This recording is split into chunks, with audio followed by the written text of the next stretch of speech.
cumpliendo 37 años del final de este clan familiar que llevaba adelante estas historias macabras que, bueno, forma parte de la historia, de la parte negra de la historia argentina. Dale, Diego.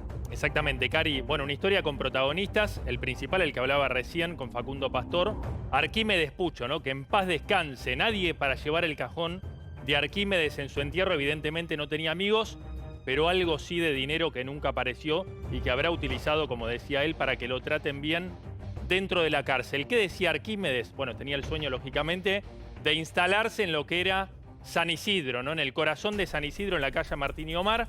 Ahí tenían la casa donde instaló, como él decía, la industria sin chimeneas, ¿no? Donde no hacía falta trabajar, sino secuestrar. Bueno, ¿quién era Arquímedes? Arquímedes Puccio, vinculado con la AAA, lógicamente de ahí se sospecha que tenía nexos con lo que era la policía, servicio de inteligencia, y esas era una pata que, bueno, que nunca apareció, pero un elemento clave para la banda que sabía muy bien hasta dónde actuar y hasta dónde dar un paso al costado y liberar a los secuestrados. Tuvo 5 hijos con Epifanía Calvo, ¿no? Qué personaje que nunca se pudo probar que supiera, al igual que sus hijas. ¿Sabían o no sabían las mujeres de la familia Pucho acerca de estos secuestros? Bueno, la justicia no pudo probarlo. Imposible. Bueno, Alejandro, el más conocido, el rugbyer, Pumita, una leyenda. Lo visitaban incluso algunos amigos dentro de la cárcel, convencido de que era inocente y no sabía nada. Finalmente la justicia pudo probar que sí sabía y sabía todo, y muy bien, porque incluso había entregado a algunos amigos. Silvia, Daniel, alias Maguila, lo conocen más por Maguila, que también era parte de la banda de secuestradores protagonista. Guillermo y Adriana, ellos más desligados. Guillermo incluso después viajó a Nueva Zelanda. Nunca se pudo probar que tuviera conocimiento o nexo.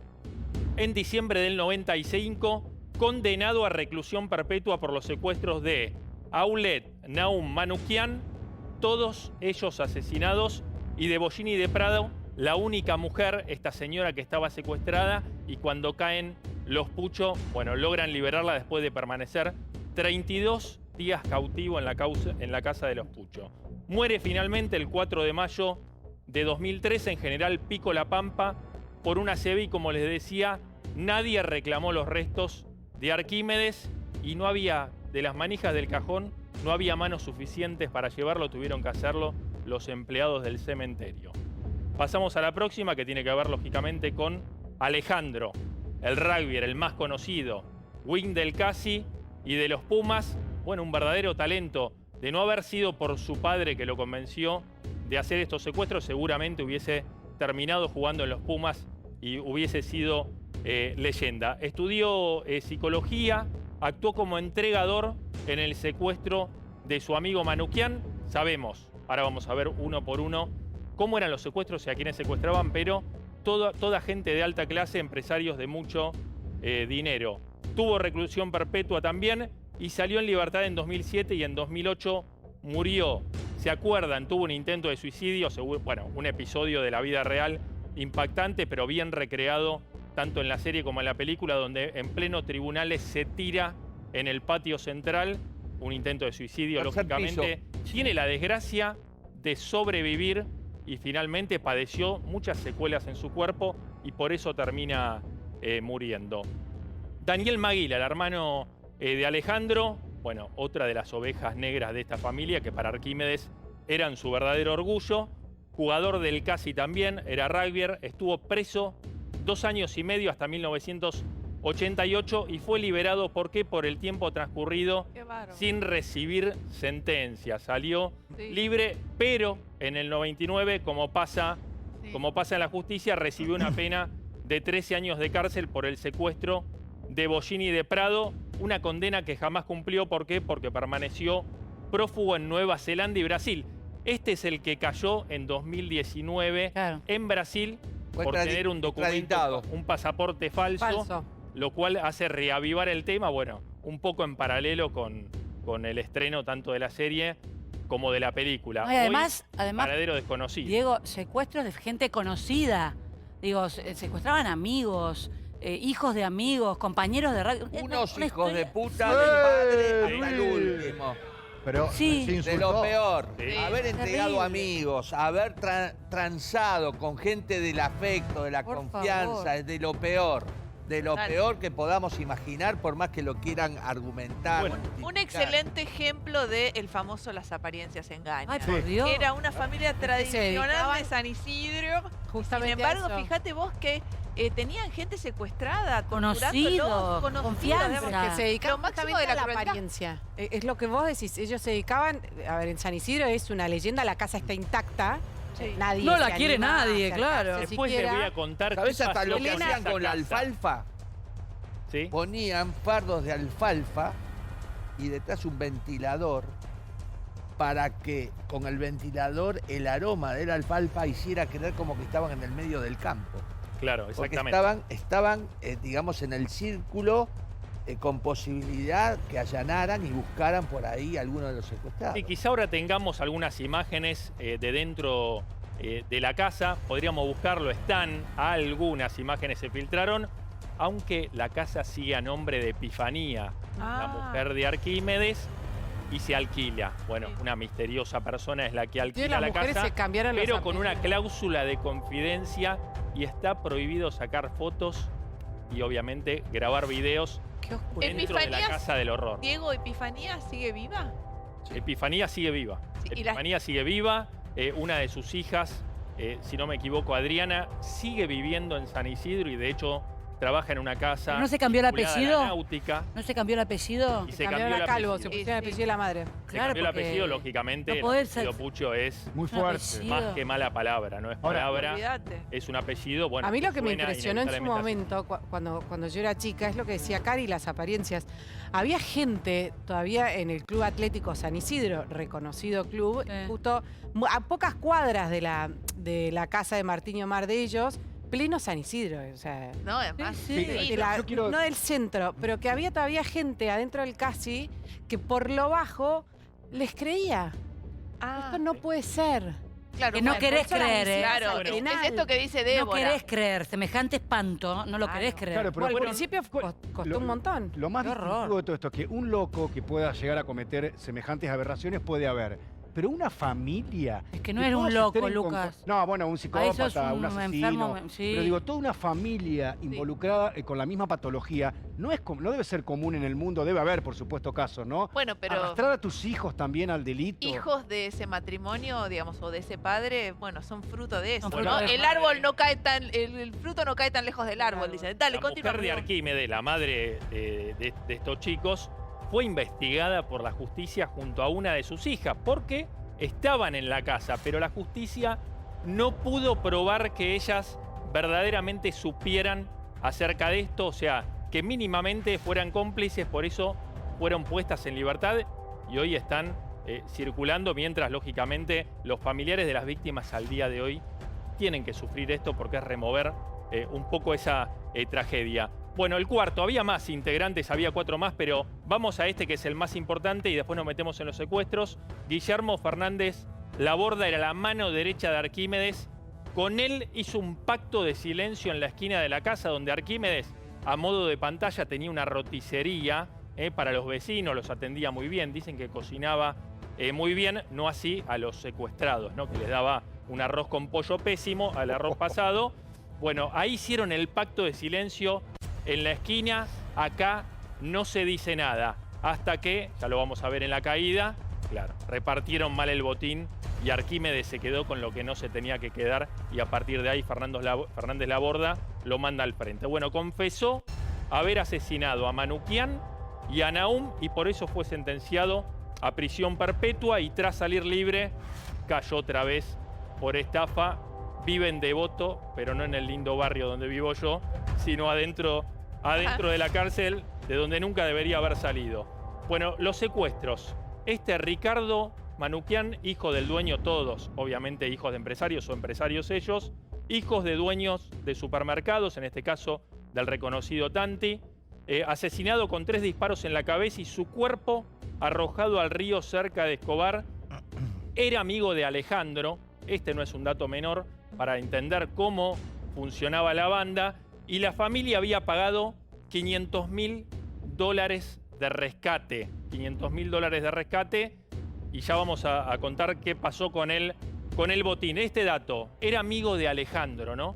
En el caso de Manukyan, había hecho un curso en los Estados Unidos antisecuestro. Pensemos, plenos años 70, la triple actuando, Montoneros actuando, los secuestros eran moneda corriente y lo habían mandado, sabiendo la cantidad de dinero que tenía, a hacer un curso antisecuestros en Estados Unidos. Claro, la policía se preguntaba cómo hicieron para secuestrarlo si sabía muy bien, tenía un BMW que para la época era un auto poderosísimo, cómo no evadió este secuestro a plena luz del día. La confianza. Sobre Avenida del Libertador. Confianza. ¿Por qué? ¿Quién estaba y le hizo señas para que pare? Alejandro. Claro. El flamante Pumi, cómo no le iba a parar al ídolo del Casi, al ídolo del Increíble. equipo, y frenó, y cuando frenó aparecieron su padre, Fernández Laborda, y se lo llevaron, y ahí empezaba, lógicamente, el secuestro, lo pusieron en una bañadera, lo taparon con diarios, imagínense la situación, bien la recrea la ficción, Sí. de hacer las necesidades ahí, las mínimas, acá está la bañadera, mira, justo que la mencioné. la producción Impresionante. impecable. Bueno, tenía un almohadón, pero ahí estaba, como decía Luis, fardos, ¿no? Sabiendo, para sabiendo simular todo el tiempo que le iban a asesinar porque había Conocía. reconocido Claro. Claro. a uno quien de era ellos. su secuestrador, entonces por una cuestión ya consecuente, dejarlo en libertad era firmar. La confianza fue su condena. Paró por confianza y justamente a raíz de Claro. conocer y confianza lo terminó Bueno, y terminando la sin muerte. ningún tipo de código, de todas maneras cobran el rescate. ¿Y qué hacían? Con un sistema de postas, ¿no? Iban dejando postas en distintos lugares, la familia iba, lógicamente, para cerciorarse de que la policía no estuviera enterada.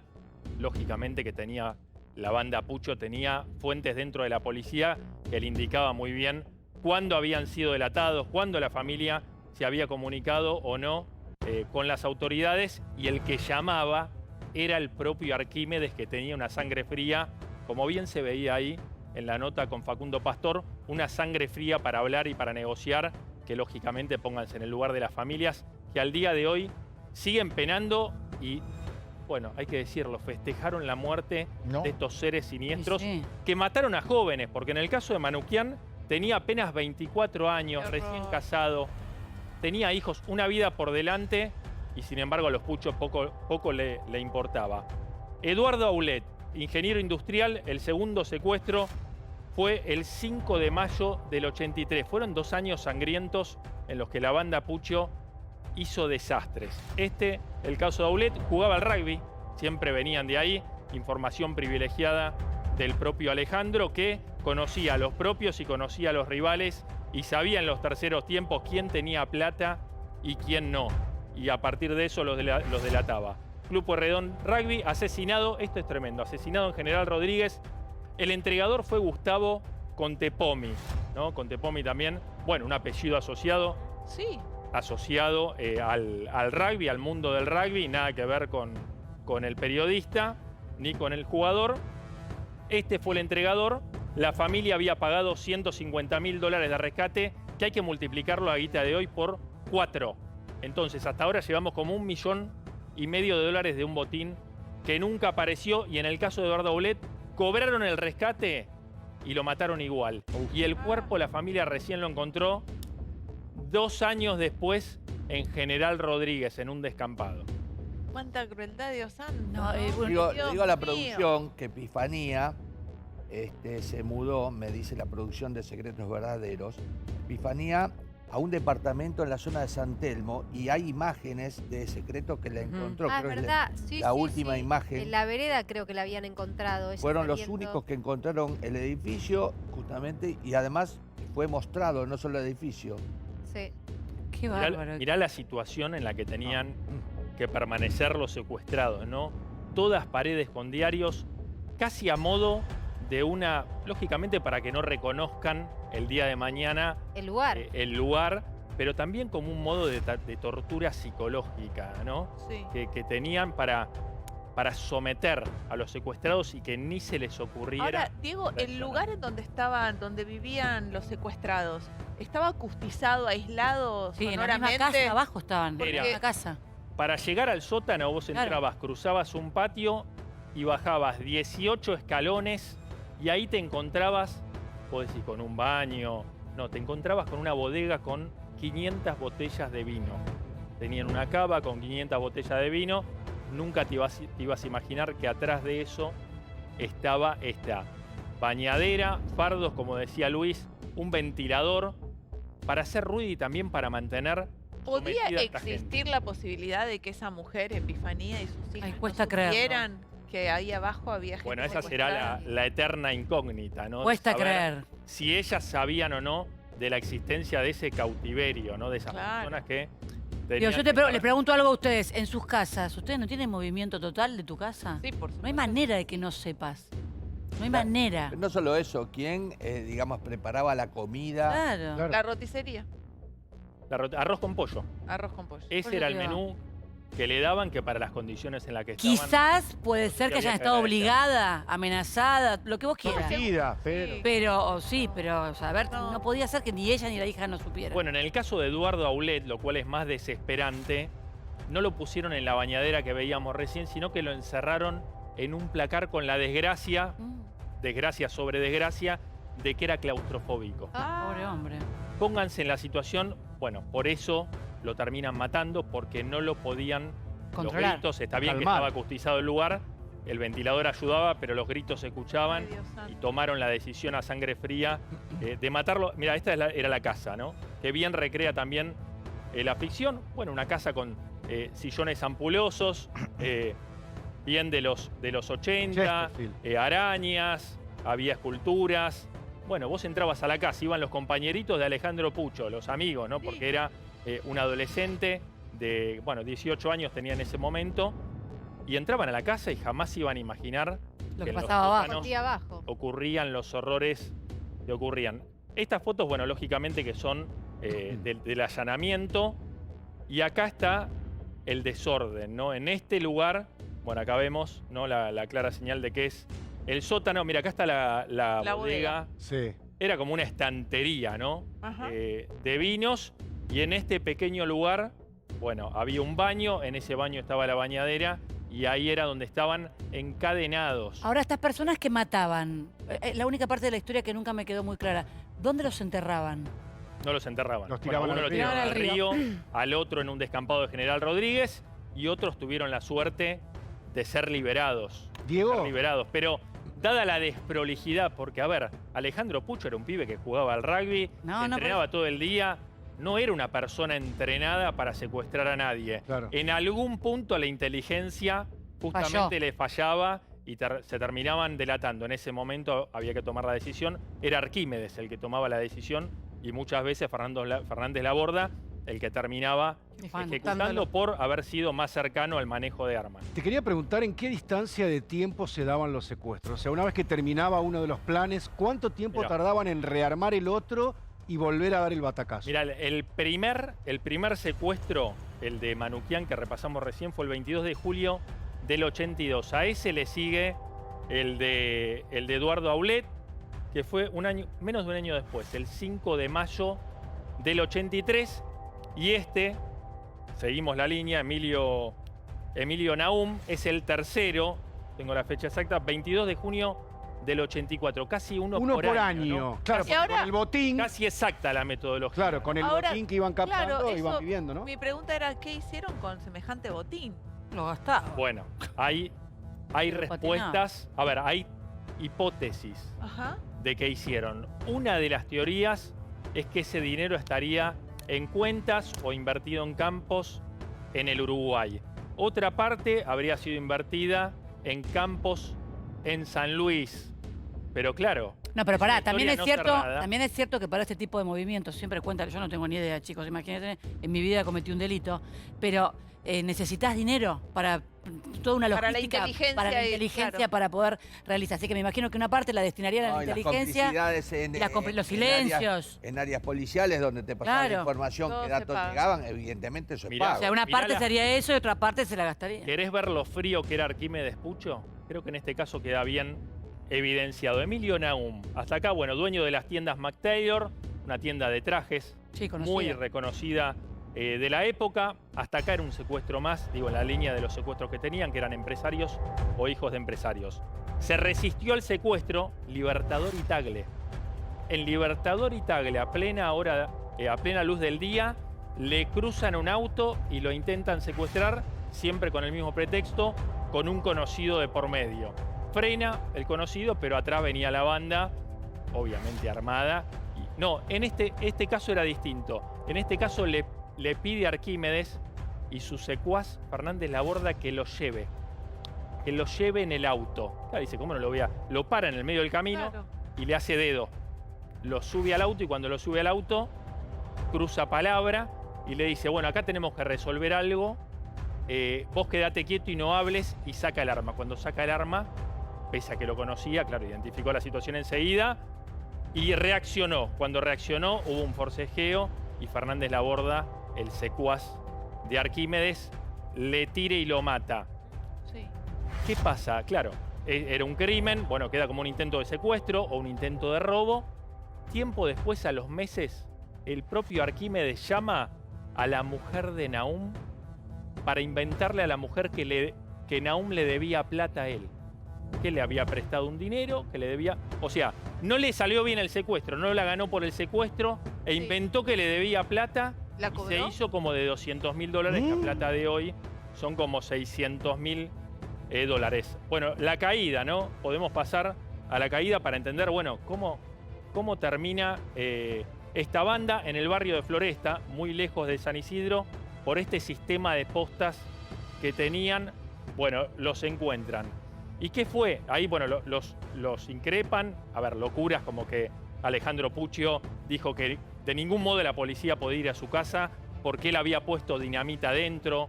Bueno, manotazos de ahogado que lógicamente la policía no creyó y la banda terminó cayendo. Pasemos a la siguiente. ¿Qué fue de los Puccio, no? La teníamos recién. Este es el último secuestro. Mientras, Dieguito, te pregunto qué Ollini pasó con la Depredador. casa hoy, que dijiste antes que ibas a contar. ¿Qué pasa con la casa hoy? La casa fue alquilada varias veces, fue alquilada para un estudio de diseño, siempre bajo la cláusula de no sacar fotos, y la versión que hay es que esa casa seguiría a nombre de Epifanía Calvo, la viuda de Arquímedes Puccio, y la seguiría alquilando.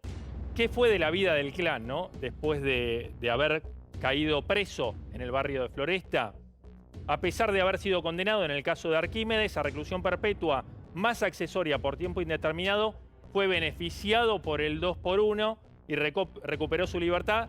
Murió en La Pampa de un ACV, tenía 84 años y vivía en la casa de un pastor evangelista, como, bueno, siempre hablaba mucho de Dios, ¿no? Quizá buscaba allí el perdón. Inevitable saber, imposible saber dónde está hoy, ¿no? Si está arriba o abajo. Y Alejandro Puccio, el River, fue liberado en 1997, también beneficiado por el 2x1, y luego volvió a la cárcel porque el proceso no había sido el correcto. Bueno, estos vericuetos legales, tecnicismos. Murió en 2008 luego de varios intentos de suicidio, aquel célebre cuando se tiró por tribunales, y creo yo marcó la desesperación de un hijo, un célebre hijo, que un padre convirtió en un demonio secuestrador. Ay, Dios mío, qué Sí, horror. sí, seguro ese hecho también habló de los otros víctimas de ese señor Arquímedes, que eran sus hijos. Bueno, Porque vaya a saber bajo qué presión obligó, se me ocurre, o el hijo pensar que obligó a sus hijos a accionar de esa manera. Es realmente y una los historia convenció porque espantosa. era una mente siniestra. Bueno, el fin de la banda, 23 de agosto de 1985. Puccio, Laborda y Maguila detenidos, como les decía, en la esquina de Mariano Acosta y Bonifacio